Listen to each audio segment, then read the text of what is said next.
अभी आपने कोटा के लोगों का उसके बारे में आखिर क्या कुछ कहना, उनकी राय सुनी। अब आप बढ़ते हैं अजमेर, जहां पर अजमेर में हमारे सहयोगी जावेद खान ने लोगों से बातचीत की है। देखिए रिपोर्ट। राज्य भर ने राष्ट्रीय राजमार्ग सहित अन्य स्टेट हाईवेज के ऊपर जो रफ्तार का कहर है वो बहुत ज़्यादा बढ़ता ही चला जा रहा है, जिसको देखने में आया कि कई कई परिवार दुर्घटनाओं में ख़त्म हो जाते हैं, जो कि बहुत दर्दनीय और बहुत असहनीय बात है। इस रफ्तार पर किस तरीके से ब्रेक लगाया जाए, किस तरीके से हाईवे के ऊपर जो दुर्घटनाएं हो रही हैं उन पर अंकुश लगाया जाए, कुछ नगर के गणमान्य लोग मेरे साथ मौजूद हैं जिनसे हम खास चर्चा करेंगे और जानना चाहेंगे किस तरीके से हाईवे के ऊपर जो दुर्घटनाएं हो रही है उसके ऊपर ब्रेक लगे। इंडिया न्यूज़ राजस्थान में आप सभी का स्वागत है। जिस तरीके से देखने में आ रहा है कि राष्ट्रीय राजमार्ग और स्टेट हाईवेज के ऊपर जो दुर्घटनाएं हो रही हैं, कई सारे परिवार दुर्घटनाओं में खत्म हो जाते हैं, किस तरीके से इस पर अंकुश लगाया जाए? इस पे अंकुश, एक तो मोबाइल पे पूर्ण रूप से पाबंदी होनी चाहिए। जिस वाहन पे वे चलते हैं कभी उनका ध्यान मोबाइल पे रहता है तो वो बात करते में मगन रहते हैं, कोई साइड से आ जाता है, एक्सीडेंट हो जाते हैं। और उनकी जो स्पीड होती है वो स्पीड उनकी सामान्य होनी चाहिए, सामान्य से ज़्यादा चलाते हैं। और कई बच्चे ऐसे जो 18 साल से होते हैं, कम उम्र के भी कारें चलाते हैं और बाइक चलाते हैं, उनको लाइसेंस भी नहीं होता, उसके बावजूद भी वो रोड पर चलते हैं और सामने वाले को और दुर्घटना ग्रसित कर देते हैं। तो इन पे अंकुश लगना चाहिए। पेट्रोलिंग टीम हुई, इनकी पूरी तरह से नज़र होनी चाहिए इन पे।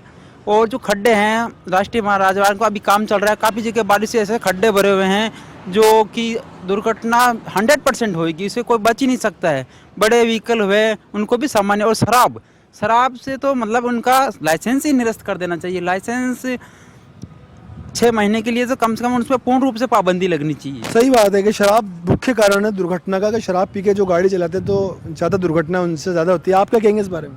इसमें हमारा तो ये कहना है कि जैसे अभी हाईवे का जो कार्य चल रहा है तो उस पर पूरी तरह से मतलब बोर्ड की व्यवस्था हो, कि मतलब बोर्ड का चिन्ह हो कि यहाँ पे मोड़ है, खड्डा है, कार्य चल रहा है, कार्य स्थिति में यहाँ पे हाईवे पे एक भी बोर्ड ऐसा मतलब है नहीं। तो ये भी एक बड़ा मतलब कारण है एक्सीडेंट होने का, कि मतलब हाईवे पे एक भी बोर्ड नहीं दिखता। तो इसमें क्या, जो बाहर की जो पब्लिक आती है, टूरिस्ट आते हैं, उनको पता नहीं रहता है कि कहाँ पे क्या चीज़ है।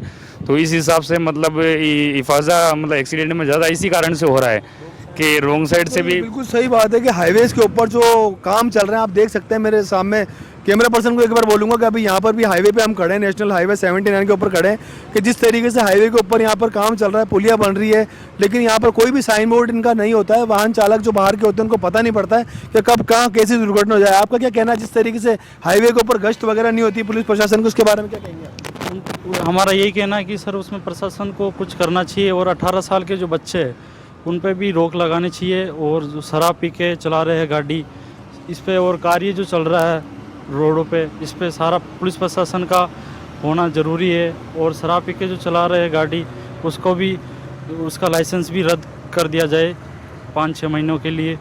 यही हमारा कहना है। मुख्य तौर से निकल के बात ये आई है कि ज़्यादातर हाईवे के ऊपर जो दुर्घटनाएं होती हैं वो या तो मोबाइल फ़ोन पे बात करने से होती है या फिर शराब पी के गाड़ी चलाने से होती है, जिसके ऊपर जो संबंधित क्षेत्र के अंदर जो थाना अधिकारी हैं, थाना के जो पुलिस प्रशासन के जो लोग हैं, उनको वहाँ पे प्रॉपर तरीके से गश्त करनी चाहिए, जिससे अगर कोई मोबाइल फ़ोन पर चालक बात करता हुआ पाया गया तो उसको तुरंत उसका लाइसेंस निरस्त मौके पर ही होना चाहिए, या कोई शराब पीता हुआ गाड़ी चलाता हुआ पाया गया तो उसका भी निरस्त तुरंत प्रभाव होना चाहिए। इसके ऊपर कठोर कार्रवाई इसके हाथों हाथ अगर होगी तो शायद दुर्घटनाओं पर ब्रेक लग सकता है, रफ्तार पर ब्रेक लग सकता है, बहुत सी जानें बच सकती हैं। शंकर गोमा के साथ जावेद खान, इंडिया न्यूज़, अजमेर।